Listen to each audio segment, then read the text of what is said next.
Okay, Yapti Goods. Tapos na sa tuyang second session na back piece. Lion design. Watercolor effects. Sa mga gusto magpatato, open schedule po ako. Salamat sa solid na client na nagbalik after 1 year and 3 months ata. Sa mga gusto po magpatato, nagpag-ibuki design, advance lang po kamo. Open schedule offer me. Home service available.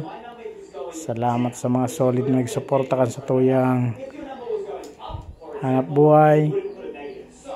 Yan. Yan, simple lang. Oops.